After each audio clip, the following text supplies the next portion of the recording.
Cek, cek, cek, cek, cek, cek. Oke, siap.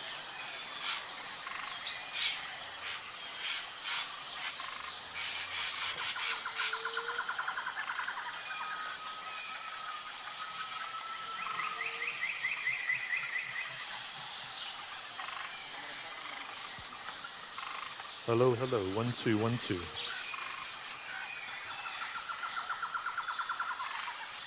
1 2 1 2.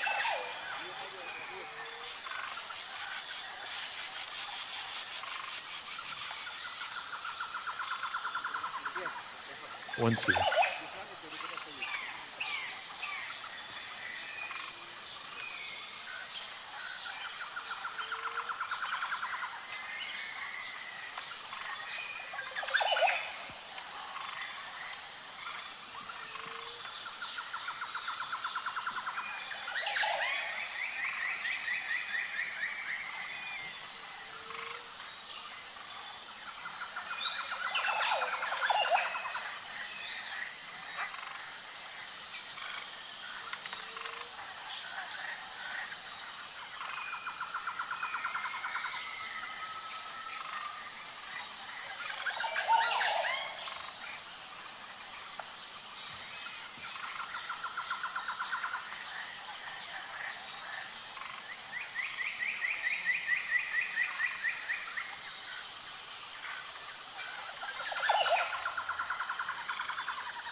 Selamat sore Bapak Ibu Saudara yang menyaksikan secara live streaming kegiatan ini dari kanal YouTube serta juga rekan-rekan media yang menyempatkan hadir langsung bersama kami.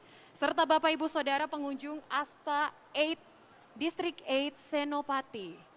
Selamat datang saya ucapkan di Asta District 8 Senopati yang mana kami menyelenggarakan acara launching Ways to Art, Kresek Kesadaran, Responsible Solution for Disposable Use Mask. Yang sepenuhnya didukung oleh HIPMI Jaya, Jaya Connect, dan Asta District 8 tentunya. Tak kenal maka tak sayang, saya perkenalkan diri saya terlebih dahulu. Saya Monica Francisca Konado, Miss Earth Indonesia 2020 yang merupakan ajang beauty pageant yang berfokus pada isu-isu lingkungan tentunya. Baik, saya akan menjadi Master of Ceremony atau pembawa acara pada kegiatan pada hari ini. Dan atas nama organizer saya ingin mengucapkan selamat datang tentunya kepada para panelis yang telah menyempatkan diri untuk hadir bersama kami. Saya sapa dengan hormat Bapak Sona Maesana selaku Ketua Umum HIPMI Jaya. Bapak Alistair Spears selaku Chairman MVB Indonesia. Bapak Eamon Sadler selaku CEO MVB International. Bapak Randy Aditya Wahid selaku founder Parongpong Roll Lab, Bapak David Christian selaku Ketua Bidang Maritim, Pertanian, Kehutanan, dan Lingkungan Hidup HIPMI Jaya dan founder FOWare.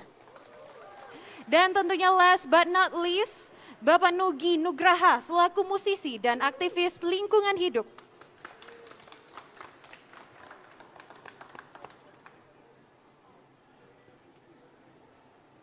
Sebelum kita akan masuk pada acara hari ini, saya akan menjelaskan sedikit tentang kegiatan kita pada sore hari ini. Yang mana seperti kita tahu bahwa dengan adanya pandemi yang saat ini tengah terjadi, penggunaan masker telah menjadi bagian dalam kehidupan kita sehari-hari. Tentunya hal ini untuk menghindarkan kita dari penyebaran virus corona atau COVID-19. Tapi dengan adanya kebiasaan ini, apakah kita juga memikirkan dampak dari penggunaan masker yang kita pakai saat ini? Tentunya Bapak Ibu Saudara semuanya yang khususnya yang tengah berada di Mall Asta District 8 Senopati ini, semuanya menggunakan masker ya. Karena tentunya kita mengikuti protokol kesehatan COVID-19 untuk bisa masuk ke dalam tempat publik seperti ini, menjaga kita dari penyebaran COVID-19 tentunya. Apakah kita pernah terpikir berapa banyak sampah masker yang dihasilkan semenjak awal pandemi dimulai dan apakah aman untuk membuang masker bekas yang kita pakai begitu saja ke tempat sampah? Saya akan memberikan jawabannya. Jawaban ini menurut data Kementerian Lingkungan Hidup atau KLHK, sampah masker di Indonesia sudah mencapai lebih dari 3 ton dan terus bertambah setiap harinya. Dan Bapak Ibu Saudara, tentunya sampah masker ini tidaklah aman apabila dibuang begitu saja bersama sampah yang lain. Mengapa? Karena selain ada kemungkinan bahwa masker tersebut sudah terpapar bakteri dan virus dari penggunanya, sampah masker juga membutuhkan waktu yang cukup lama untuk terurai, yaitu 450 tahun. Demi menjawab tantangan ini, 3 organisasi yang memiliki komitmen kuat dalam sustainability yaitu Parongpong Roll Lab, FOWare, dan MVB Indonesia bergabung dengan membuat program Waste to Art, di mana di dalamnya termasuk salah satu proyek yang sejauh ini merupakan satu-satunya solusi untuk pengolahan limbah masker sekali pakai dengan nama Kesan atau Kresek Kesadaran. Proyek Kesan ini sengaja diluncurkan di bulan September agar bertepatan dengan peringatan Hari Bersih-Bersih Dunia atau World Clean Up Day 2021.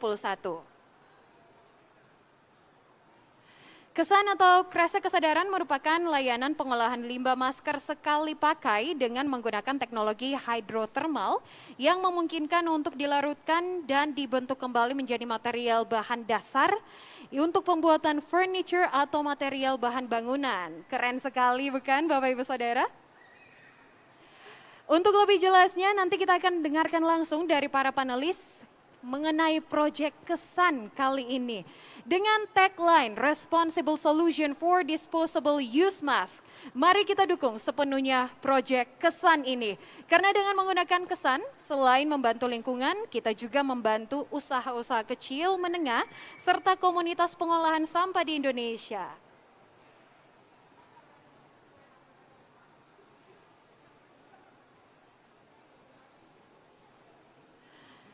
Para hadirin, mari kita mulai acara ini. Untuk itu saya akan mengundang dengan hormat Bapak Sona Maesana selaku Ketua Umum HIPMI Jaya untuk memberikan kata sambutan dan tentunya membuka acara ini secara langsung dan resmi. Kepada Bapak Sona Maesana kami persilakan.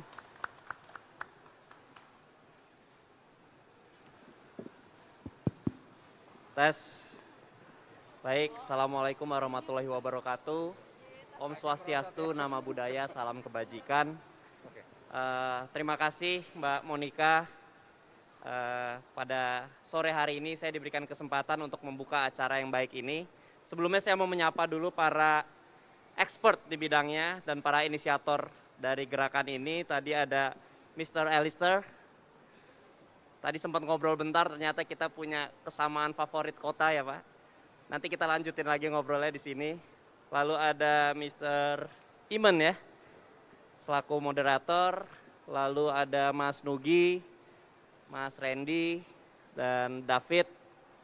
Dan tentunya juga di sini saya membawa teman-teman HIPMI Jaya dan juga para hadirin baik secara offline maupun secara online, Mbak Monica.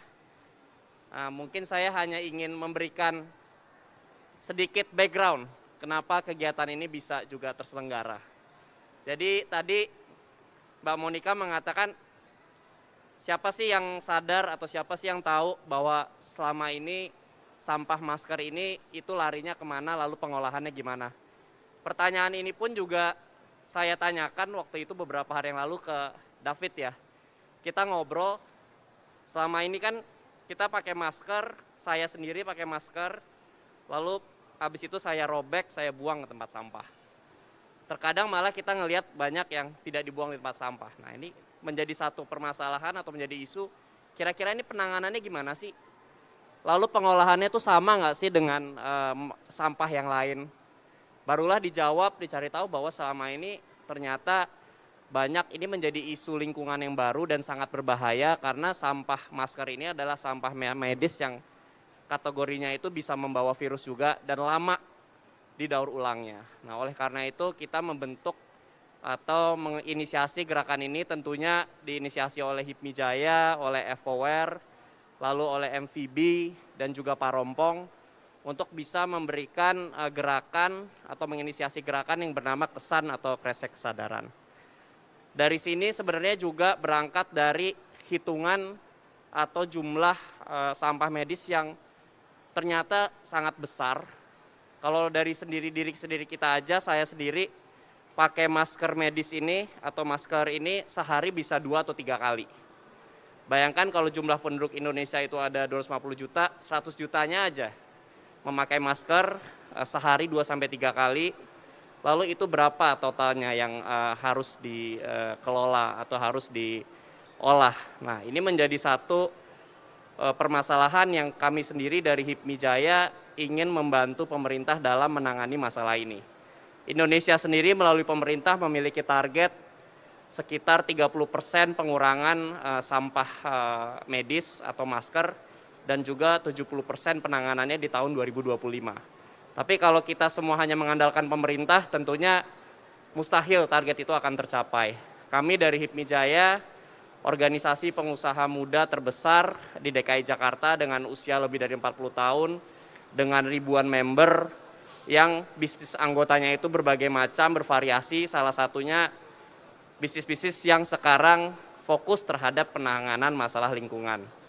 Nah mudah-mudahan kegiatan ini, inisiasi ini, melalui kesan ini kami dari HIPMI Jaya dan juga dari para inisiator bisa membantu mencarikan minimal solusi untuk penanganan sampah masker yang ada di Indonesia khususnya di Jakarta.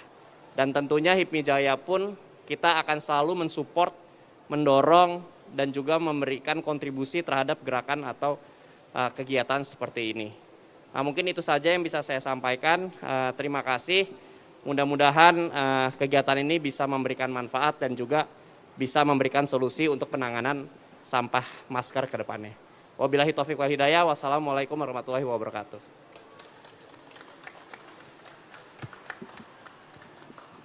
Terima kasih Bapak Sona Maesana atas kata sambutannya. Kita berikan tepuk tangan apresiasi kepada Bapak Sona Maesana. Bapak Sona Maesana juga secara resmi membuka acara kita pada sore hari ini.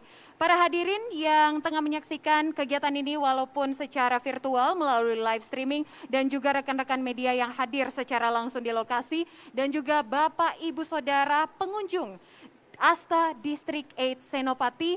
Kali ini sebelum kita akan mulai masuk ke acara bincang-bincang mengenai proyek kesan, kita akan mendapatkan hiburan singkat terlebih dahulu. Hiburan singkat dari siapakah kali ini? Saya tidak akan memperkenalkannya, saya akan memberikan kesempatan kepada seseorang yang akan diperkenalkan oleh Bapak Eamon Sadler selaku CEO MVB International. Thank you for that round of applause. Good evening, everybody. Thank you for being here. It's our real pleasure to be here also.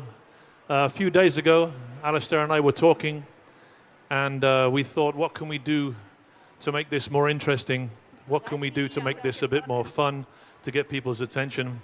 And for several years now, I've been working with Mo Siddiq on comedy shows and various other businesses. And we've been friends for 5 or 6 years now, I think, Mo? 7 years? 7 years now. He's going to kill me afterwards for forgetting that, like my wife. He's going to slap me. 7 years now, we've been good friends, and we've been working together on comedy. So we thought it'd be a great idea. Would you like to see Mo Siddiq do, say, 5 minutes and say hello and have some fun with you? Okay, ladies and gentlemen, please give it up for Mo Siddiq.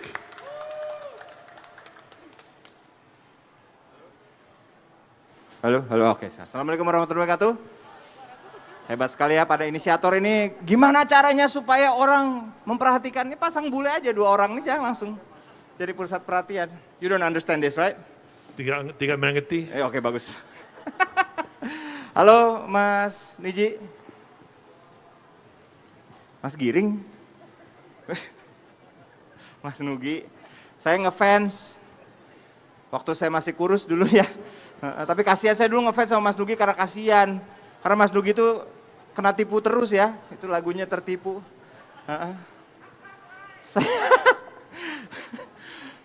Akhirnya saya nikah sama orang yang suka Pearl Jam juga, Mas. Sama kayak Mas Nugi ya. Terima kasih juga udah ngundang saya ke sini. Saya udah lama banget ini, nggak manggung loh, bener loh. Udah lama banget. Terima kasih. Mau duduk aja sekalian nggak bayar tiket nggak? Oke. Udah lama banget, biasanya online terus gitu. Ini pertama kalinya setelah beberapa bulan saya pakai celana ini. Soalnya kalau online kan atasnya aja ya, bawahnya saya pakai celana pendek, pakai sarung, pernah nggak pakai celana. Gitu. Akhirnya alhamdulillah juga, karena lagi zaman sekarang ini we have to adapt. Karena kita tuh nggak didesain untuk ngedapetin semua ini gitu. Kita nggak didesain buat ngalamin pandemi ini sebenarnya gitu. So everybody's like really upset, everybody's like really surprised. Saya tahu kita semuanya nyalahin, wah pemerintah gini. Saya dengar teman saya di semua negara di Indonesia, even in Saudi Arabia mereka nyalain negaranya semua. Jadi karena emang semuanya datang tiba-tiba terus kita nggak ngerti gitu. Tapi katanya ada silver liningnya gitu, pasti ada hikmah di balik ini semua. Benar, saya dapat hikmahnya. Saya jadi dekat sama istri saya, kan harus di rumah terus kan ya. 24/7 sama istri saya, sama anak saya 2 tuh. 6 years old sama 3 years old, I watch them grow. Wah pokoknya bahagia gitu. Karena dekat terus. Di 3 bulan pertama. Abis itu neraka. Karena kenapa? Karena kita nggak didesain. Manusia itu tidak didesain. Ya, seorang laki-laki itu nggak didesain untuk selalu bersama istrinya 24/7 for more than 3 months. Apalagi sama anak 2 ini, ya Allah. Itu 3 bulan pertama Angelic, lama-lama jadi setan anaknya. Gila loh. I mean, I love my son, I love my daughter, I love my wife. Ya, tapi 3 bulan is too much. Gila loh, mau apa? Prestasimu apa? Hah? Mau CEO, mau komedian udah keliling dunia apa segala, nggak ada. They don't care. Nggak ada hormat-hormatnya sama lu, nggak ada. Lu bapak di rumah ya kena aja terus gitu semuanya. Karena istri saya kerja ya, saya komedian, of course I'm not working. Gue jadi pembantu rumah tangga di rumah gitu. Nggak ada hormat-hormatnya, gue yang masak, gue jadi jago masak loh sekarang. Gue jadi jago masak beneran. Gara-gara gue harus masak segala macam, because we cannot afford hire ART anymore, we don't have driver anymore, because I don't have any job at that time. Akhirnya semua gue kerjain, itu makin lama makin aneh pekerjaannya. Gue pernah disuruh baikin genteng, bapak-bapak, ibu-ibu. Itu pekerjaan absurd macam apa? Naik ke atas genteng 2 bocor, turun 6 tuh bocornya. Gak bisa. We are not designed buat lebih lama gitu. Mana HP di rumah terus kan, bahaya loh itu. HP dibuka istri itu bahaya. Bukan masalah selingkuhnya. Kalau saya bukan masalah selingkuh, I don't have any selingkuhan dan lain-lain. Tapi gue punya aplikasi, sebut aja ya, GoFood. Itu ada trackingnya, ada historinya. Istri gue tahu makanan gue apa. Itu neraka banget, gila. Ini kamu tahu, ini Oktober tahun 2013, ya Allah perasaan belum ada deh GoFood. Dia bisa tahu gue makan apa, gila loh. Ini karena kita nggak didesain untuk itu. Yang kedua, using mask. Ini juga kita nggak didesain. Makanya orang Indonesia saya bingung. Ya Singapura kan parah nih, lagi parah ya sekarang ya. Saya bingung kenapa ada berita gitu, kita harus berkaca dari Singapura. Enggak lah, Singapura yang harus belajar dari kita, gila apa? Orang Indonesia tuh gila. Kita tuh lebih takut. Kita tuh nggak takut apa-apa, kita lebih takut ini ya. Selama nih kata gue, nih teori gue. Selama masih ada bapak-bapak boncengan sama istri, anaknya 3, satu motor. Nggak pakai helm, ngebut, ya, lawan arah di Lenteng Agung, mereka nggak akan peduli sama COVID, sama nyawanya sendiri aja nggak peduli. Gila loh, apalagi soal masker ini, waduh gila orang Indonesia. Tadi saya kaget banget, berapa? 3 kali pas dihitung-hitung, iya ya, bisa ratusan juta, bisa billions, bisa trillions yang ini, aduh gila, ini untung banget ya jualan ini ya. Terus udah gitu kualitasnya juga gak bagus-bagus amat gitu. Tadi mas berapa 3 kali ya sehari? Saya 6 mas. Bukan gara-gara apa, putus melulu. Ini gak didesain untuk kepala saya ini. Jadi emang kita gak didesain. And also our earth juga gak didesain buat dapat tambahan lagi sampah-sampah yang gak bisa didaur ulang. It's already been hurt, ditambah setahun 2 tahun ini tambah parah. Gitu. Jadi I think this is a really great idea. Terima kasih banyak inisiatornya. I personally endorse this. Let's do this. If you want to use me, use me. Buat orang-orang yang nonton juga di sini, please support this cause, please support this program. Dan semoga bumi kita akan jauh lebih baik lagi. Ya, terima kasih. Nama saya Mo Sidik. Assalamualaikum. Let's give a round of applause untuk Mas Mo Sidik. Terima kasih Mas Mo. Lucu dan juga memberikan kita sudut pandang yang lain terkait dengan penggunaan masker sekali pakai. Bapak Ibu Saudara, para hadirin yang saat ini menyaksikan secara live streaming dan juga rekan-rekan media dan pengunjung dari distrik Asta, distrik 8 Senopati saat ini, kita akan masuk ke acara utama yaitu bincang-bincang santai bersama para panelis kita. Acara bincang-bincang ini akan dimoderatori oleh Bapak Eamon Sadler selaku CEO MVB International dan akan dilakukan secara 2 bahasa atau bilingual. Mr. Eamon, please take it from here. Thank you. Thank you very much. Thanks again to Mo. That's hilarious. Saya bisa bahasa Indonesia sedikit, tapi hari ini kalau boleh dalam bahasa Inggris mungkin campur sedikit dengan bahasa Indonesia ya. Kalau masih ingat. Before I go any further, I'd like to ask our speakers to join me on the stage. They'll be coming up one by one to speak afterwards, but if they wouldn't mind joining me on the stage first, I'll ask Mr. Nugi Nugraha, please, to come to the stage. Big hand for Pat Nugi. Let's sit here, please, Pat. And please, Mr. Alistair Spears, if you would join me on the sofa with Pat Nugi. Siap. Mr. David Christian, if you could come to the stage, please. Take a seat here next to Pat Alistair. And Mr. Rendi Aditya, if you could join us, please. And take a seat there. Thank you, gentlemen. These are our distinguished speakers for this afternoon. We're going to discuss this afternoon, I think Mo covered many of the points during his very funny performance. The problem is that we were not designed for pandemic. We rushed 18 months ago, 2 years ago, when the pandemic came along. We needed a solution. We needed something to protect us from the pandemic. And the first thing that came along, of course, was masks. And of course, thousands of factories in China and all over the world sprang into action producing masks. And if you remember, at the beginning, the masks were very expensive. But then very quickly, everybody saw the business opportunity on Tokopedia, and everybody was selling masks before very long, and they became very, very cheap. And because they became very, very cheap, people were actually able to do what you're supposed to do, which is change them at least every day. Of course, that's good, but at the same time, as Mo said, our planet was not designed for that. Our planet was not designed for many of the things that we've been doing for the last 200 years. But unfortunately, we had to do this. No, it's not our fault, it's nobody's fault. It was a good solution to a problem at the time. But now it's created another problem. And unfortunately,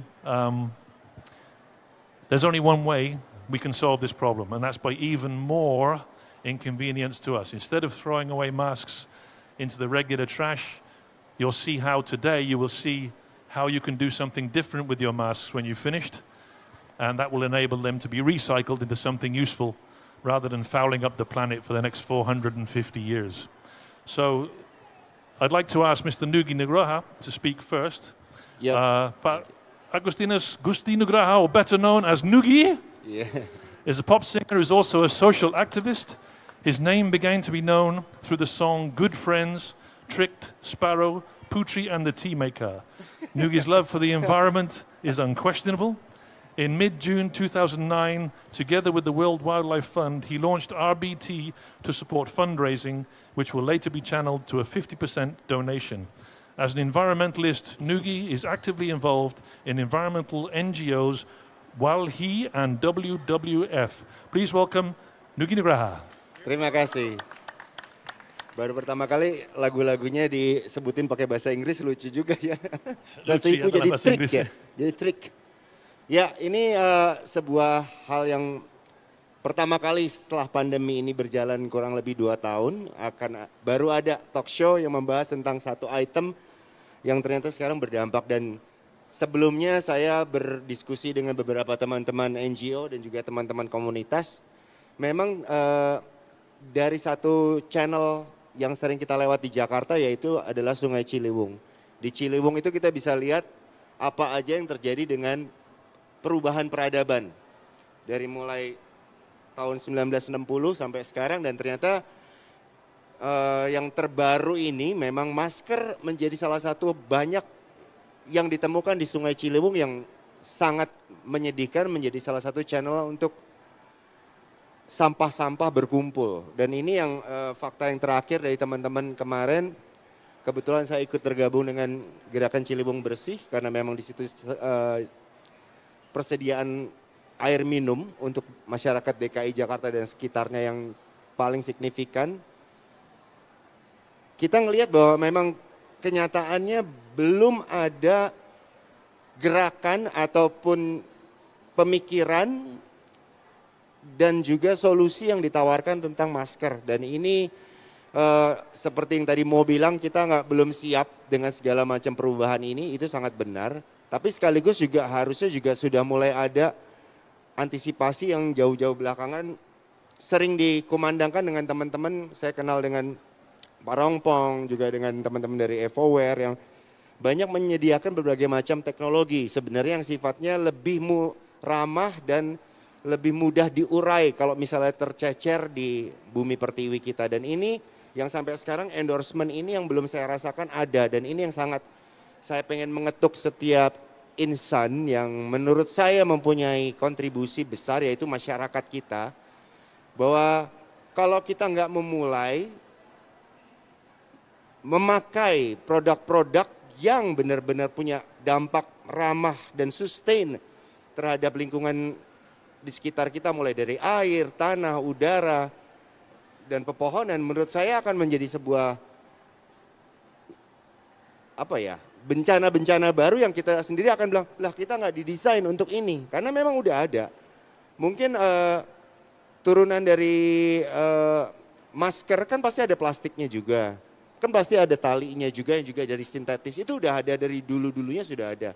Tapi ternyata secara medis diketok palu, memang masker yang medis ini paling kuat untuk menahan virus yang masuk ke dalam badan manusia. Memang betul secara medis, tapi di lain sisi ada satu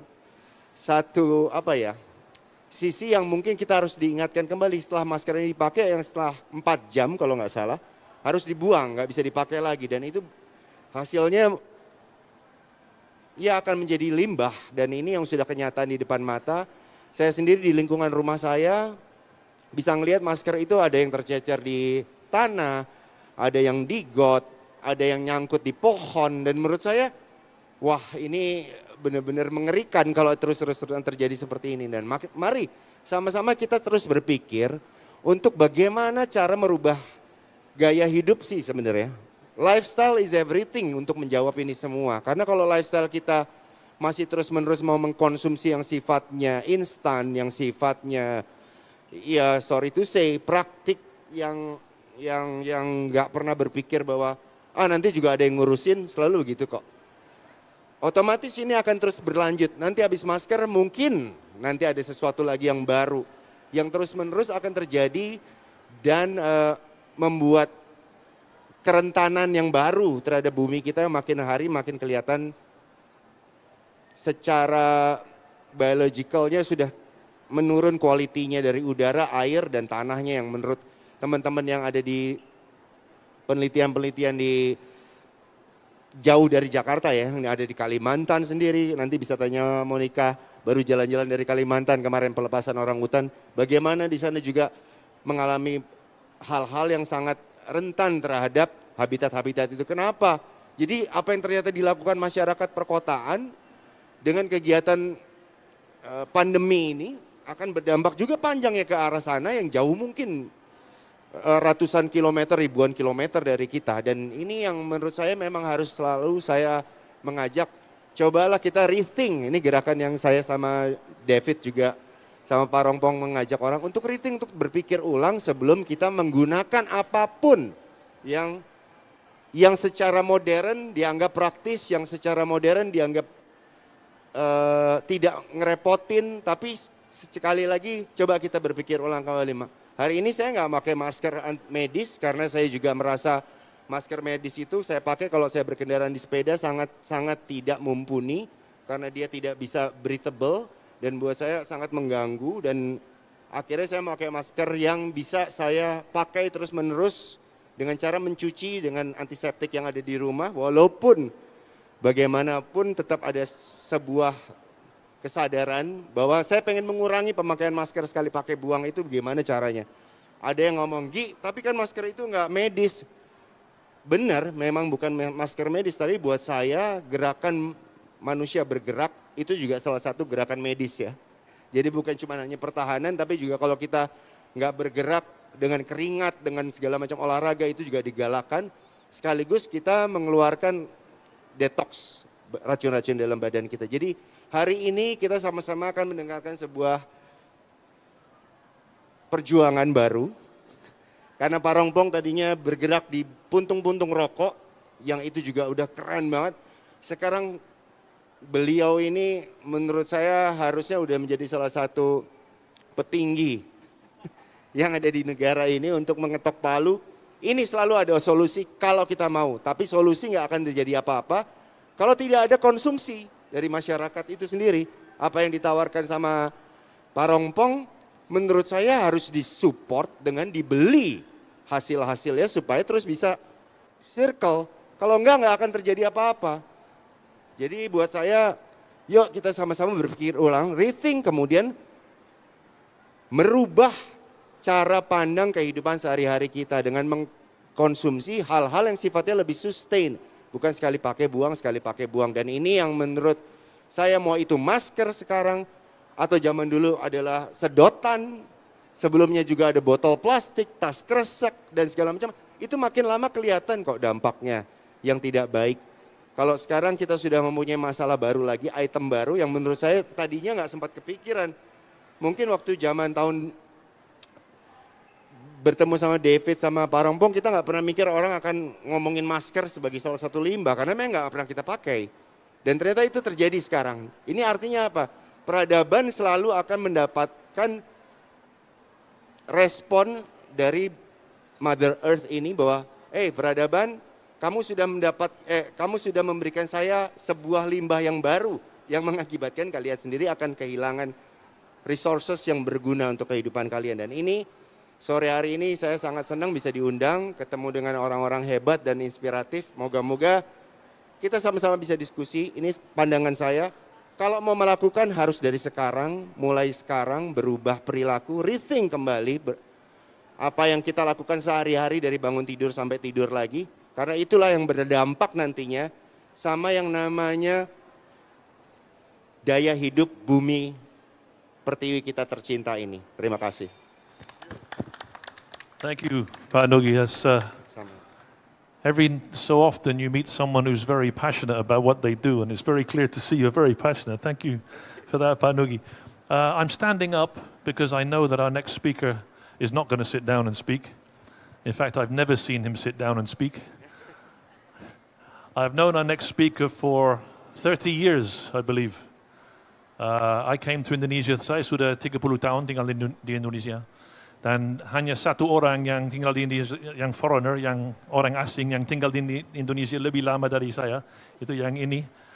A few years ago, Pak Alistair was presented by the Queen of England with the Order of the British Empire for his efforts in British business and charitable work in Indonesia. So he's a very, very prominent member of the British business community and a very prominent member of the expat community. I'm very proud to call him my friend and my partner. He's going to speak to you on behalf of MVB this afternoon as the chairman of MVB. Will you please welcome Mr. Alistair Spears?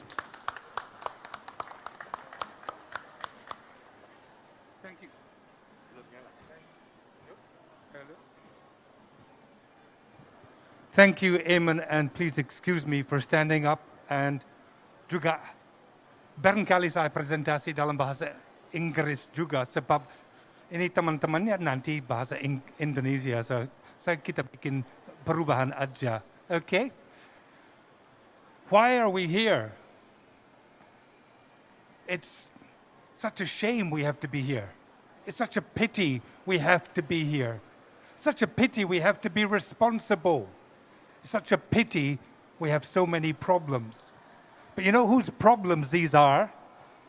They're our problems, our making, all of them. The waste, the water, the pollution, but we have not taken responsibility yet. We have to do so. Saya datang di Indonesia 40 tahun yang lalu, tidak ada polusi, masih ada hutan yang intact, masih ada air di sungai yang bersih. We've done it in one generation, ladies and gentlemen. We've destroyed so much of Indonesia in one generation. And now we're doing it again through all of the wonderful things that we're doing with masks. Tapi siapa yang mau tanggung jawab untuk masker? Sekarang kita ada beberapa orang yang suka trash picking untuk plastik, untuk paper, untuk metal dan segala macam. They don't know what to do with masks, do they? You go to Bantar Gebang, they go, masks? Not interested. We don't know what to do with masks. No one wants to buy them. No one wants to look after them. You can sell your plastic bottles. You can sell your cans. You can sell your paper. You can sell just about everything we throw out. You can't sell masks. And people don't even want to touch them because maybe they're infected. So we had to find a solution. Now, MVB, which Eamon and I started many years ago, is an advocacy to get companies to do things better. Now, we haven't been very good at getting governments to do things better so far. We're trying very hard, and there is incremental movement, not enough, not fast enough, which is why we're in this situation. We need the private sector to move as fast as possible. Now, how do you do that? You find smart young guys like them, and you work with them, and you say, who's got good ideas? They have brilliant ideas. They have fantastic ideas. They go and make those ideas. They make responsible businesses, which we need to support. Our job in MVB is to make this known to everybody, to spread the word, to get companies, big companies, huge companies we have in Indonesia, to have every building with a mask disposal unit. Every hotel, every apartment, every office block should be disposing of their masks responsibly. And guess what? It's easy to do through this process, Kesan. It's easy. You put them in a bag, and David and Randy look after them, and they send you back really nice products. We saved the earth from something which nobody else is looking after. So my message today is very simple. Everybody has to do their part. Everybody in this building, everybody is wearing a mask, and when they go home, they have no idea what to do with it. So it goes in the garbage, as Mo said, as Pat Nugi said, just goes in the garbage. That's okay, out of sight, out of mind, I've done my job. I didn't infect anyone. What you're doing is polluting the whole of Indonesia. So let's take this initiative. Let's get everybody in the media to spread the word. Let's make sure everybody knows there is a way to get rid of masks safely, securely. Guess what? It costs money. But everyone in Indonesia thinks that water is free, that waste get picked up by guys in orange jackets. Somebody's paying for them, and you have to pay the price for your garbage and your waste too. So this is how we have to face the future, pay the price for what we've done. That wasn't quite as funny a speech as Mo's. I do apologize, but it's one that we have to face. I thank you all for being here. Everybody who's watching, support these two young guys and what they're doing. Support us in Kesan. It is important. Otherwise, your back garden will be full of masks and you won't know what to do with them. Terima kasih banyak.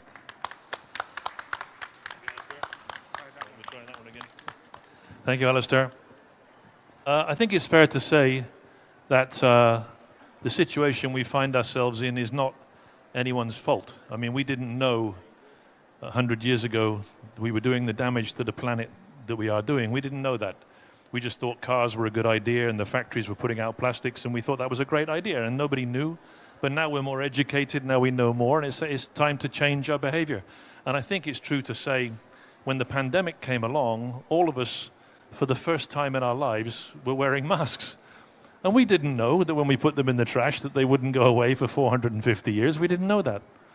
And that's why we're here today, because we want to tell everybody that that's what happens. But there is, not only we're telling you about the problem, we're telling you about the solution. And that's the important thing today. Our next speaker is Mr. David Christian from EvoWare. David is a founder and CEO of Evo & Co., which have 3 different brands underneath: EvoWare, EvoWorld, and Rethink Campaign. Evo & Co vision is to create a world without plastic pollution by providing a one-stop solution for single-use plastic alternatives. Outside of Evo & Co, he is the head of Maritime, Agriculture, Forestry and Environment in the Indonesian Young Entrepreneur Association, Jakarta.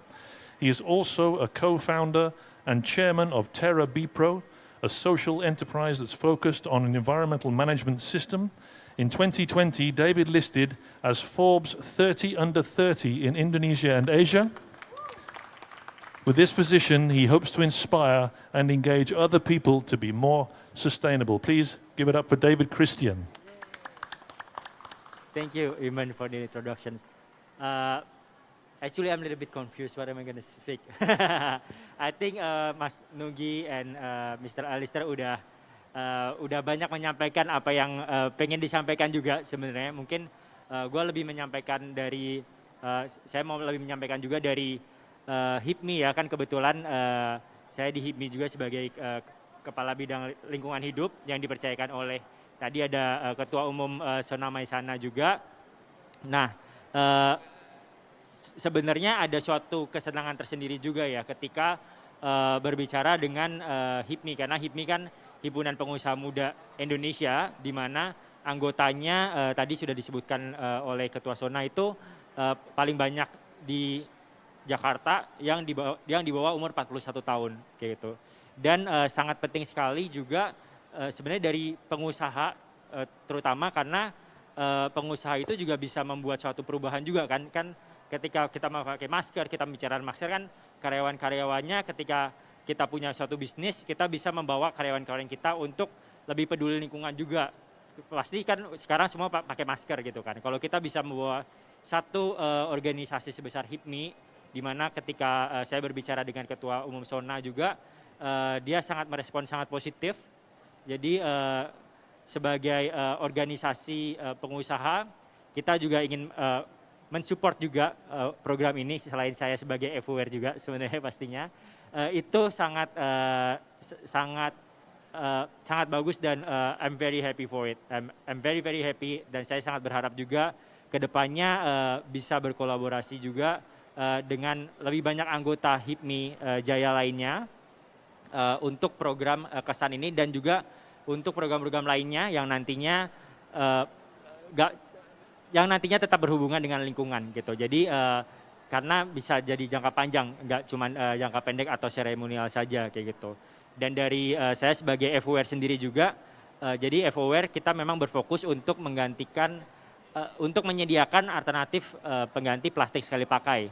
Di mana di sini FOWare sebagai salah satu inisiator dari Kesan bersama dengan MVB dan Parompong, itu part kita menyediakan kantong sampahnya. Yang kantong sampahnya itu terbuat dari singkong, di mana kita sudah melakukan pilot project sebelumnya sebenarnya dengan Parompong untuk mengumpulkan sampah puntung rokok ya, Ren ya. Jadi dari sampah puntung rokok ini, dari kantong ini sendiri yang berbeda adalah karena kantongnya bisa home compostable juga, dimasukin ke mesinnya Parompong itu langsung bisa diolah. Jadi kita bisa melakukan si pengumpulan sampah maskernya ini itu tidak terkontaminasi virus. Jadi bisa langsung dimasukin ke kantongnya, diikat, habis itu nanti dikirim ke drop point kita yang ada di Jakarta, Bandung, dan Bali. Setelah itu nanti di dalam pemrosesannya di tempatnya Parompong ini, Parompong nggak akan buka-buka lagi nih. Jadi kita tahu nanti bisa tertrack ini dari mana dan dari mana dan datangnya siapa, dan ketika mau diproses itu langsung dicemplungin gitu kan. Jadi nggak usah diambilin satu-satu lagi dan itu bisa menyebabkan kontaminasi virus ya kayak gitu. Jadi itu sebenarnya kalau dari kalau dari saya mungkin itu aja. Terima kasih. Ya. Thank you, Pak David.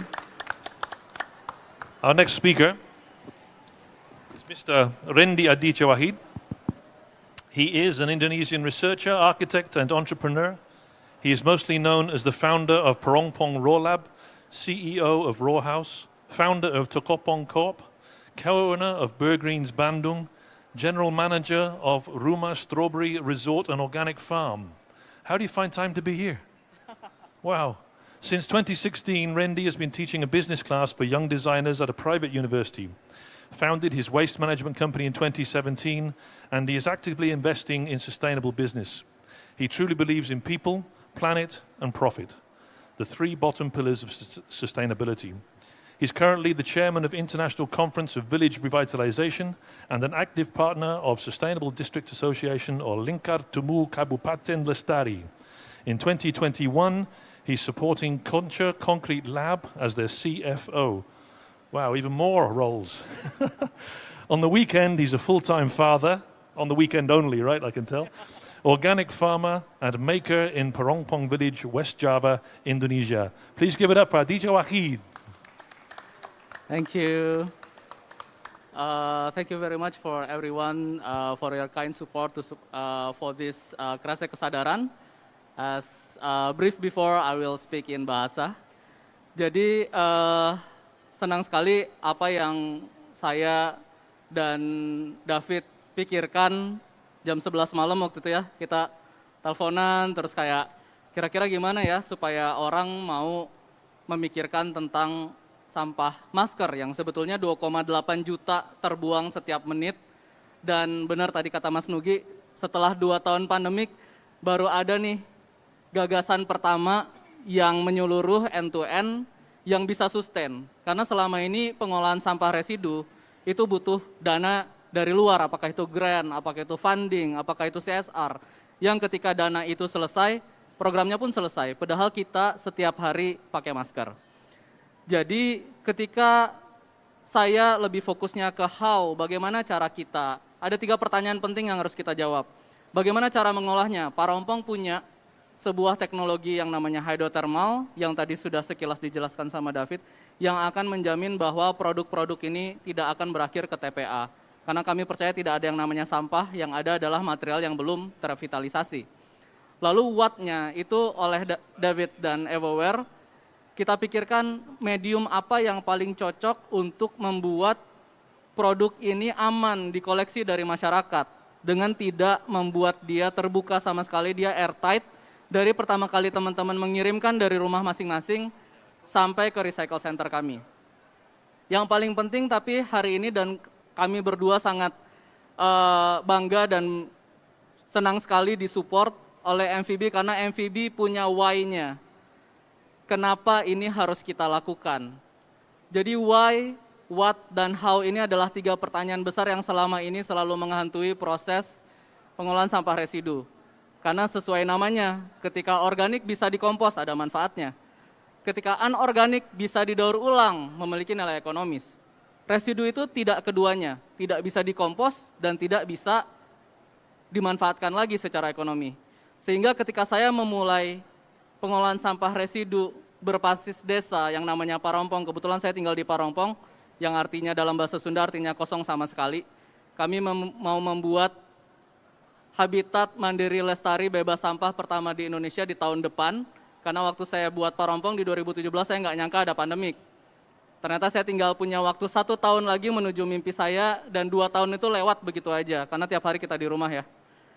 Cuman saya yakin dengan hari ini, dengan dukungan dari Mbak Monica, Mas Nugi, Mas Mo tadi, terus juga Pak Iman, Pak Alister, Mas David, saya yang dari desa ini yang sebenarnya memulai sesuatu yang aneh banget, yang semua orang bilang waktu saya pertama kali start saya gila. Tapi ternyata kita ada di sini, punya solusi yang masuk akal sekali, semua orang bisa terlibat, karena sampah kita tanggung jawab kita. Ketika nelayan mencari ikan dan petani bercocok tanam, sebenarnya nggak ada yang namanya tukang sampah, karena semua itu kita. Sampah kita, tanggung jawab kita. Ketika nanti anak saya besar udah nggak ada lagi tukang sampah, dan udah nggak ada lagi tempat sampah, karena semua sampah udah diolah. Terima kasih banyak atas dukungannya hari ini. Thank you, Randy. Thank you for your speeches, gentlemen. For Nugi, Alistair, for David, for Randy. We appreciate it. We appreciate you being here. I'm going to start with some questions, and then we're going to ask maybe if you have any questions from the audience. If you'd like to shout them out, we'll pass a microphone around. But I'll start the ball rolling to both Randy and David. How did you first become involved with sustainability? What was it that made you get involved in the first place? You told us about the conversation you had, but can you tell us a bit more? Yeah, for me myself, I was actually live in Canada before, 2011 to 2015. And then during those 4 years, I never go back to Indonesia. Jadi pas begitu pulang ke Indonesia 2015 itu ke Jakarta tuh berasa banget polusinya. I can really feel the pollutions, right? Like air pollutions. Dibandingkan sama Kanada ya. Iya. Jadi that's when I become aware actually about the environmental problems that we have here in Indonesia and even like in the world. Terus dari situ baru now we can learn everything from Google, right? Jadi kayak dari Google itu pelajarin baru tahu tuh ternyata plastik terurainya sangat lama dan mencemari lingkungannya tuh parah banget gitu kan. Bahkan bisa sampai mikroplastik kita makan kayak gitu. Terus polusi-polusi yang lain dari situ. Nah dari situ baru deh kayak setelah aware itu pengen bikin sesuatu. Nah dari situ baru kayak started 2016 I created Evoware with our first products itu edible cups, jadi gelas yang bisa dimakan yang terbuat dari rumput laut. Itu sih awal mulanya. Jadi 2016 setelah semakin kesini semakin lama kita jadi ekspansi bisnis dengan menyediakan alternatif plastik pengganti plastik sekali pakai lainnya. Kayak itu sampai tahun lalu ya kita Parompong sebenarnya udah cukup lama ya, udah dari beberapa tahun yang lalu kayak gitu. Tapi kita baru benar-benar berkolaborasi itu baru tahun ini ya sebenarnya. baru di tahun ini dan kita kalau ngobrol itu pasti keluar banyak ide gitu kan. Keluar banyak ide. Jadi tapi ide masker ini sebenarnya yang kita pikir memang harus segera dilakukan gitu. Makanya habis itu kita kepikiran, terus habis itu ketemu sama Mr. Alistair juga dan terjadilah sekarang. Sebenarnya kita baru kepikirannya baru beberapa seminggu ya, nggak usah. So basically, it was the contrast between Canada and Indonesia that shocked you into action, and then the chemistry with Fat David was what did it, yeah? So my story is a bit similar but very different. So I was working outside Indonesia for 7 years. I was in Singapore and then Shanghai. So Shanghai is like the most livable cities in China, right? But when David reached Jakarta and he feels like, oh, pollution, right? When I reached Jakarta, I was like, oh my God, the air is so good. And then like 3 days after that, I went to my hometown in Bandung and then I went to Parangpong and I was thinking, what if my son lived in the same situation that I was living in Shanghai, like the most livable city in China, right? But you can only brush your teeth with bottled water, and every day you need to use mask, even before pandemic. So I don't want my son to have that kind of experience. So when I told my wife that, oh, maybe we should move out to New Zealand or Canada, like David, and she was like, if everyone like you move out, what left in Indonesia? So we start this with our own money. And why I have so many company, because every time there's a problems, I create one business. Oh, there's no proper waste management in the village, I create the Parangpong. And then we realized that, oh, there's no proper shelter for disaster mitigation. Then we create a row house. So if you go to our booth there with David, you can see there's Contour, the company that create all of the materials processed by Parangpong, and also row house, which use all these materials to make a building. So that's how it started. So it was really just seeing your environment, but being a father really kicked you into action, yeah. That's nice, that's great. What are your principal activities apart from the Kasan project? I think we know apparently you got a lot of activities. What do you do, David, outside of Kasan? What keeps you busy, or is it Kasan all the time? Yes, so our first product is the edible cups, right, that are made of seaweed. And then in 2017, we launched our second products that was invited by my friend. It is basically a solution for a sachet, like small packaging that usually can be recycled, right? But now we know that there is a company that can recycle that. That was made from seaweed as well. Jadi kita ada itu. Then 2019 we launched our second brand called Evo World. Itu untuk alternatif pengganti plastik lainnya yang terbuat dari bahan baku selain rumput laut. So we have the products that are made from cassava that we are using on the Kasan. And then we have edible straw juga as well. So complete package ya, gelasnya sama sedotannya bisa dimakan, sama-sama bisa dimakan. Itu terbuat dari beras kalau untuk yang sedotannya. And then we also have another products kayak untuk cutleries, and then untuk pengganti styrofoam boxes itu kita ada juga.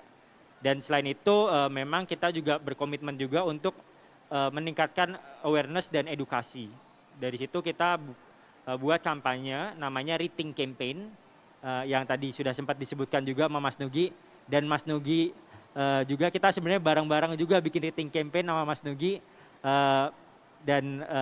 Jadi tujuannya adalah memang untuk itu mengajak orang berpikir ulang kembali. Sebenarnya setelah kita berpikir ulang, kita bisa melakukan semuanya kan. Yang kita lakukan adalah sebenarnya harus berpikir ulang kayak gitu. Karena pasti ada solusinya gitu. Nggak mungkin kayak nggak ada solusinya. Yang kita perlu lakukan adalah berpikir ulang. Gitu. Nah dari Rethink Campaign ini sendiri memang tujuannya adalah menjadi suatu gerakan yang kolaboratif. Jadi kita pengen selalu bekerja sama, nggak melakukan kampanyenya ini sendiri. Jadi selalu bekerja sama dengan pemerintah, dengan organisasi, dengan bisnis lain yang mungkin orang lain berpikir kita saingan ya antara recycle dan alternatif gitu kan. Ternyata kita justru bisa membuat suatu kolaborasi kampanye yang orang lain selama ini juga nggak pikirkan dan ternyata malah bisa klop banget gitu. So that kind of thing. So because providing the solution is good, but berawal dari pengalamanku kenapa aku bikin, karena aku sadar dulu, if I didn't aware, I will not even like make it, right? So then raising awareness is also super important. That's why we need to create that as well. Yeah. So basically, outside of the sustainability business, your business is sustainability. Yes, nothing else. Good for you. I'll come across the couch to Alistair. This sounds silly coming from me, but I'll let Alistair tell you. What is MVB's part in this? Why are we involved? What do we do? How do we help with this? What's our role? What are we going to do to facilitate the promulgation and the widespread adoption of this program? No matter, thank you, Eamon. No matter what you do, you need to get people to support you. Itu yang paling penting. If we do all the good in the world, we invent the perfect mousetrap, but we can't get it to sell, we've done nothing. So our job is to make sure that corporations, major companies support this. We're after every hotel in Indonesia. Hotels have a mandatory mask for every employee every day. A single hotel has 400 employees. That's 400 masks every day, one building, and they have to do it to comply with their own rules. We want them all to support. There are about 25,000 hotels. Do you think how many masks there are? Then you take the apartments. Then you take the factories where the people are. I mean, one factory from a might have 2, 4, 6, 8,000 employees in one building. Now, they may not change their masks every day, but that's waste. So our job is to spread the word, to get it out there, to encourage people to join. Why are you throwing away masks? Don't you know where they're going to? You must take responsibility. So we want big companies. Now, I'd love to say that with this broadcast, the President of the Republic of Indonesia is going to say to every Dinas Lingkungan Hidup, hey guys, this is embarrassing. Why aren't we doing this?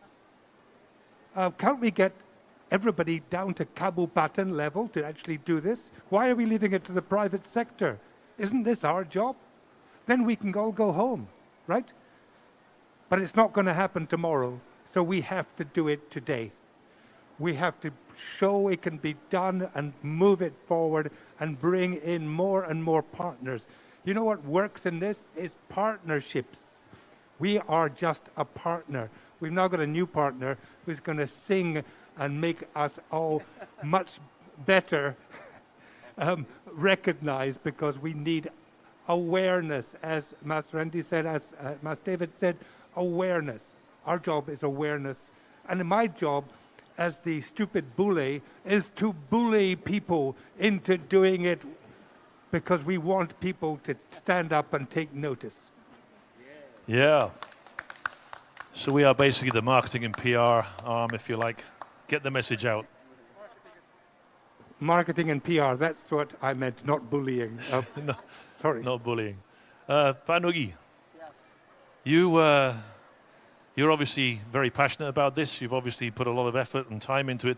Do you think it's important for performers like you, well-known people like you and Mo Siddiq, to get behind this and get the message out through your networks, people who follow you, people who respect you, your fans? Do you think you can make a big difference through your fans, your followers?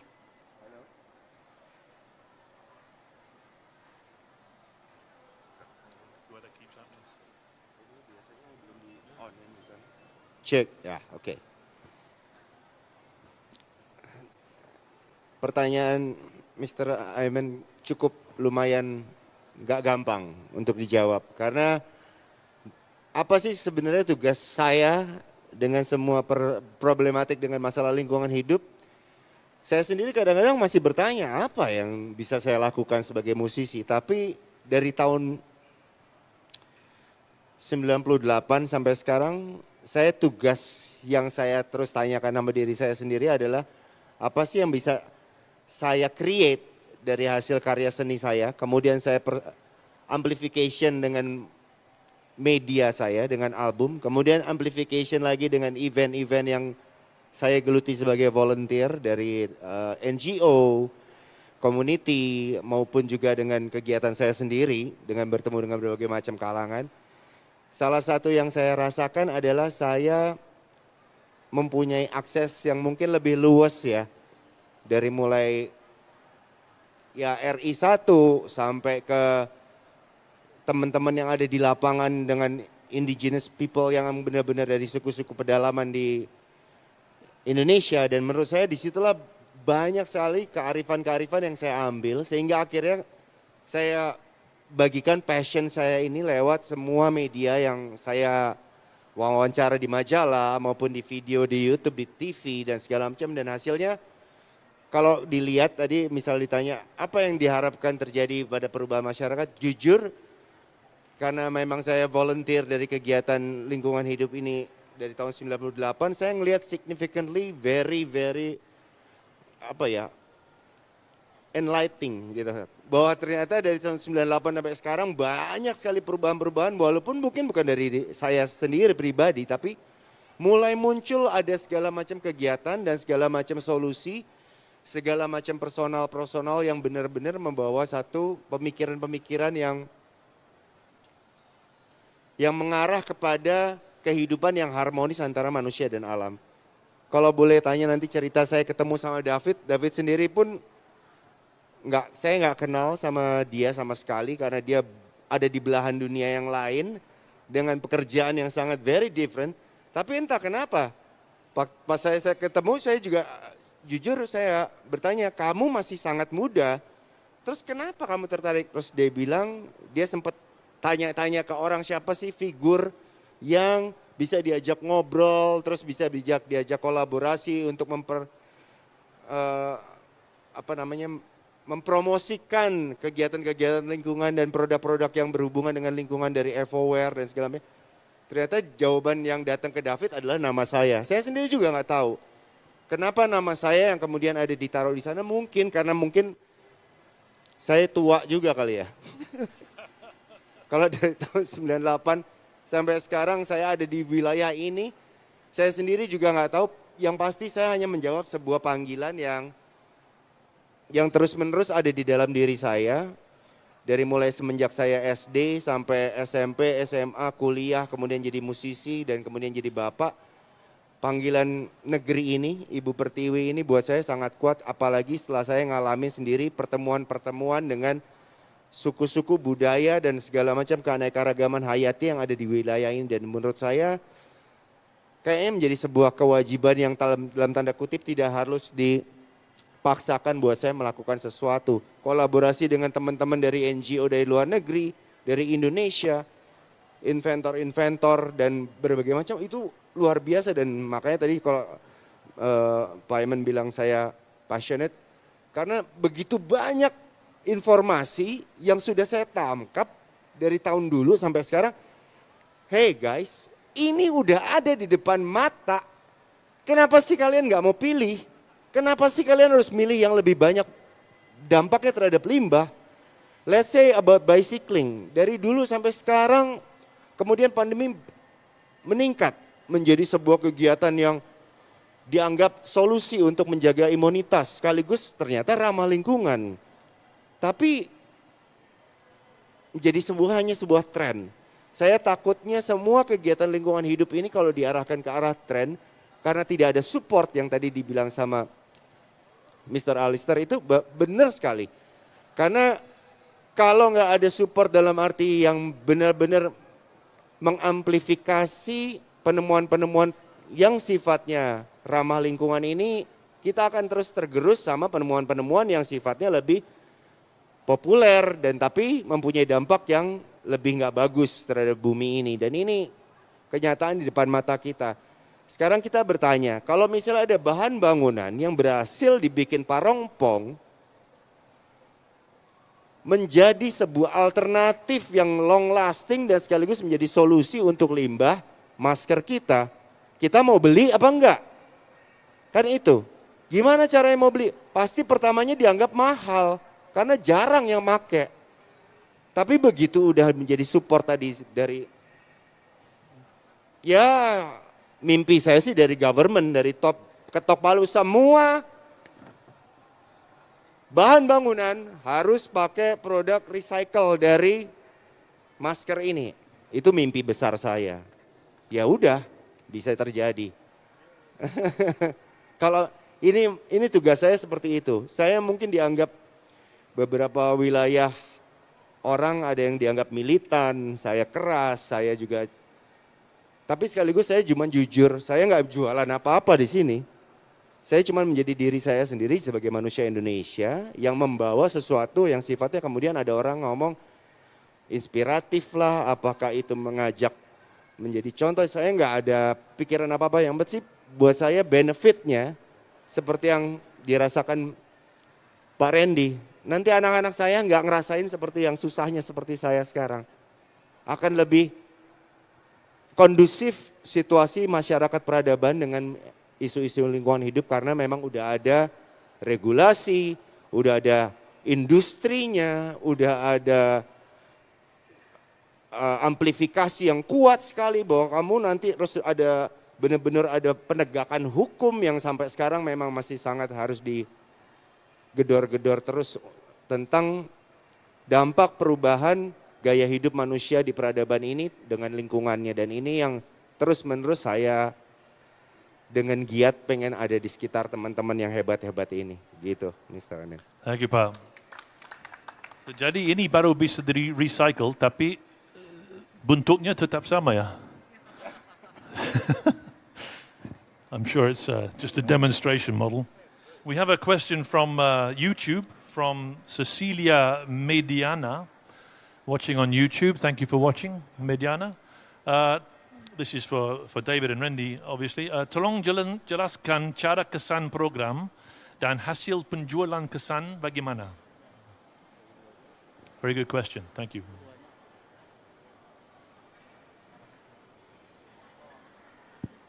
Ya, oke. Saya akan jawab di bahasa Indonesia. Terima kasih Mbak Susi yang sudah nonton. Jadi ini juga adalah salah satu produk sampel yang kita coba tawarkan waktu itu di sebuah kompetisi tingkat nasional. Jadi ini produk namanya Paruh Tiles karena dia dari duckbill emas ya sistemnya, karena kami percaya untuk produk-produk seperti ini tidak boleh dijual sebagai apple to apple dengan keramik biasa misalnya, nggak bisa seperti itu, karena itu salah satu alasan kenapa kita mengusung Waste to Art, karena dia harus ada di tahap di mana diapresiasi sama orang-orang tertentu dan mereka melihat nilai yang lebih dari sekedar fungsinya. Wow, I like this song actually. Jadi caranya bagaimana? Teman-teman bisa scan poster-poster yang sudah kami sebarkan di MVB, Parompong dan FOWare, dan di situ akan langsung connect ke sebuah e-commerce di mana teman-teman bisa beli langsung si kantongnya. Setelah dibeli silakan dipakai selama mungkin itu kuat buat sebulan. Harganya lebih murah daripada langganan tontonan streaming yang N warna merah itu ya. Terus setelah itu akan dikirim ke drop point, ada di Bandung, Jakarta, dan Bali. Silakan dicek juga informasinya di sana. Lalu akan kami proses. Setelah diproses, dia akan menjadi produk yang sangat bisa bekerja sama dengan korporat-korporat untuk pemanfaatannya buat masyarakat. Misalnya kita pakai untuk ngebangun sekolah yang tertimpa bencana misalnya, atau untuk mereka bangunan-bangunan yang membutuhkan, dan ini sangat bisa terjadi kalau kita bisa kerjasama lebih banyak lagi dengan ABCGM-nya ya. Dan Pentahelix mudah-mudahan paling penting adalah masyarakat sih. Karena kalau masyarakat, apalagi ibu-ibu, para orang tua, menyampaikan berita baik ini ke keluarganya, saya yakin yang akan adopsi kesan atau kresek kesadaran ini di rumah masing-masing akan sangat mendapatkan manfaatnya. Karena selama ini mungkin nggak bisa tidur membayangkan masker kita mau dikemanain ya. Gitu. Kurang lebih gitu. Thank you. But this one for David. The collection bags themselves are very interesting. Can you tell us about the bags that we use for the goodie bag? Yeah, so for the bags that we use is made of cassava. Jadi terbuatnya dari bahan bakunya singkong, and it can be biodegrade and can be home compostable as well in about like 3 to 6 months. This one, yeah. Yes. So later on, we'll have the barcode, yeah, here. We'll have a barcode that can scan, and then we will know from where the mass and the is like come from, and then that way we can actually do the tracking as well. Yeah. So yeah, that's so actually like the bag itself, we can make it into like few different sizes, and for even for like different usage. Jadi bisa untuk kayak kantong belanja atau buat kayak bungkus lainnya, kayak buat bungkus baju atau buat pet waste bag atau apa, tapi ini buat garbage bag untuk kita ngumpulin. Yes, ini kita ada untuk corporate, di dalamnya ada 10 kantong. Nah, di sini dalam sini nanti ada 10 kantong, di mana di dalamnya juga ada cara-caranya nih. Sebenarnya nanti di dalam sini ada caranya gimana cara pengumpulannya, cara ngumpulin maskernya, dan harus digimanakan aja. Tapi itu cukup simple sebenarnya, jadi semua orang bisa melakukan pastinya. Iya. I want to add more about the advantage of Kesan compared to other container. The first one is, of course, is compostable. And the second one is actually the price already include the treatment process. So you don't need to think who will pay for the treatment, because you already pay it when you buy this package. And the third one is actually the most important, because we have a tracking system, so we know who sending this to us. And on this pandemic situation, I think this is one of the most important things. So the QR code is very powerful. The next batch will have 2 QR code. The first one is the manual, and the second one is actually the data. So by supporting this, actually we also can help track on the virus spreadings. Very good, tracking as well. And how much are the bags? How much does somebody pay for the bags? So for the corporate, actually we have 10 bags inside. So one bag is only 100,000. As I mentioned before, it's cheaper than Netflix and chill. Right. Okay, I'll ask Pak Nugi. Do you think the people of Jakarta, generally speaking, are aware of the waste problem in Jakarta? Is there an awareness? Atas nama penduduk Jakarta yang udah minggir, yang udah dicoret. Tadinya saya anak Tebet, kemudian melipir ke Tangerang Selatan.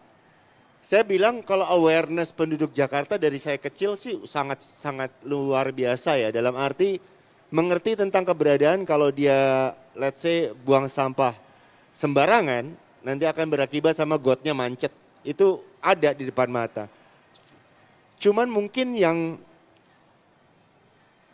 dalam tanda kutip lagi, kesadarannya dia sendiri tidak mendapatkan support atau acknowledgement atau reward yang akhirnya menjadikan dia jadi males lagi. Maaf bapak-bapak ya yang ada di jajaran, menurut saya memang harus ada penegakan, harus ada juga ada reward. Karena itu yang dibutuhkan sama kesadaran-kesadaran yang ada di sekitar masyarakat kita. Walaupun bagaimana, misalnya nih, kontribusi masyarakat yang mau mengumpulkan maskernya tidak tercecer, habis itu mendapatkan insentif mungkin pemasangan listrik tenaga matahari di sekitarnya, atau pembuatan sampah, tempat sampah yang lebih bagus, terorganisir. Dan ini menurut saya kan insentif-insentif yang masyarakat langsung rasakan dampaknya. Bukan hanya pembangunan jalan yang diratakan baik dan segala macam yang biasanya dilakukan menjelang pemilihan-pemilihan itu. Jadi buat saya ini yang saya ingin rasakan, jadi ada kayak harmonisnya kehidupan antara yang melakukan kegiatan yang ramah lingkungan tadi, penduduk Jakarta masalahnya, sama orang-orang yang mempunyai dampak dari hasil perilaku masyarakat yang ramah lingkungan itu kan terbantukan. Yang dinas lingkungan hidupnya, petugas-petugasnya, wah masyarakatnya udah sadar. Tapi harus ada reward yang menurut saya itu sangat-sangat manusiawi kok dikasih. Terima kasih Pak udah bantuin kita. Dan ini yang pengen saya terjadi, kehidupan di masyarakat kota Jakarta yang megapolitan ini benar-benar hidup. Jadi masyarakat yang akhirnya guyup, gotong royong. Karena saya dulu pernah ngerasain waktu masih kecil tinggal di Jakarta tahun ya 80-an awal lah. Dan di situ saya ngerasain bahwa tukang sampah yang angkut sampah kita masih menyapa kita karena dia harus pelan-pelan bawa gerobaknya. Dan ini kehidupan yang sebenarnya kalau sekarang kita rasakan guyup enak gitu loh. Karena bisa, selamat pagi Pak mau ngambil sampah, oh mau nggak, ini maaf ya sampahnya banyak, lebih banyak dari kemarin karena tadi malam ada kondangan di rumah. Atau, oh iya nih ini Pak oleh-oleh Pak buat nanti istirahat, dibikinin pisang goreng. Dan itu reward yang juga akhirnya si operator sampahnya juga ngerasa wah enak ya kerja ngangkat sampah, walaupun mungkin itu sebuah pekerjaan yang tidak dipilih oleh banyak orang, tapi dia kan ngerasa dapat acknowledgement dan juga semacam reward. Itu yang saya rasakan, kesadaran manusia di Jakarta bahkan di seluruh dunia. Menurut saya ya saya bisa sama ratakan dalam tanda kutip karena internet tinggi banget. Karena sudah saya lihat tadi diskusi yang semacam ini lebih sering banget di zaman sekarang. Zaman dulu untuk ngomong seperti ini, Mr. Raymond, itu sangat-sangat susah. Bahkan di kampus, bahkan di TV, di daerah TV-TV yang punya channel nasional, nggak pernah ada omongan seperti ini. Jadi kenapa saya bisa bilang ini? Karena makin sering, oh berarti orang udah banyak yang tahu, pengetahuannya makin pinter. Tapi sekali lagi, sustainnya mereka tentang pengetahuan dengan tindakan itu belum nyambung. Karena ya itu tadi, kenapa Singapura bisa lebih teratur dalam tanda kutip, karena juga ada reward and punishment dari kegiatan masyarakat yang mempunyai ramah lingkungan. Karena ini yang saya tunggu-tunggu sih jujur tadi sempat ada dinas lingkungan hidup yang mau datang ya. Kita sempat beberapa waktu yang lalu sempat ngobrol dengan dinas lingkungan hidup. Memang support system ini harus benar-benar satu kolaboratif yang sinergi. Karena pengen sekali saya ngerasain bahwa Pak kalau saya kayak orang sekarang gerakan 3R, reduce, reuse, recycle dari rumah, dipilah. Pasti masih ngomel-ngomel. Orang tempat sampahnya aja dibrak masukin segala macam. Kayak nggak ada gunanya kegiatan ramah lingkungan ini. Jadinya hasilnya masing-masing hilang lagi, luntur lagi, kesadaran udah tinggi. Tapi terus menerus dibombardir dengan kegiatan yang nyata-nyata di depan mata. Lah kok dia bisa buang sampah di dalam got dengan sembarangan di sungai nggak dapat punishment. Sementara gue ada orang-orang yang mikir seperti itu ya menurut saya sangat manusiawi. Karena nggak ada reward yang diberikan. Ini yang pengennya moga-moga pemikiran yang membuat kebijakan dan sekaligus yang mempunyai power melihat bahwa ini adalah opportunity untuk berbuat hal yang nyata gitu daripada cuma sekedar bikin peraturan-peraturan karena harus diturunkan dengan tindakan yang jelas. Teman-teman dari swasta itu udah ngelakuin dari zaman dulu, dari tahun 98, 99, 2000-an lah. Perusahaan-perusahaan swasta dengan segera memberikan insentif dalam tanda kutip insentif kepada karyawan yang nggak pakai botol, yang bawa tas belanja. Saya soalnya bergabung dengan mereka dan terus menerus sampai hari ini saya tanya masih jalan nggak bro? Masih Gi. Oh iya, ya iyalah kita seneng karena kita ngurangin jumlah weight sampah kita di kantor untuk dibawa ke sana itu kan makin berat, makin ringan, makin nggak tambah banyak truk yang datang. Oh jadi ada dampak ekonominya ya kalau misalnya sampahnya nggak, iya. Oh begitu bro, iya. Terus sekarang galonisasi jalan juga, jalan bisa kok. Orang ternyata lebih, dalam tanda kutip lebih irit juga untuk kita nggak membuat mereka gaji kita yang dikasih nggak dibuang percuma untuk cuma beli air mineral karena mereka bawa botol sendiri.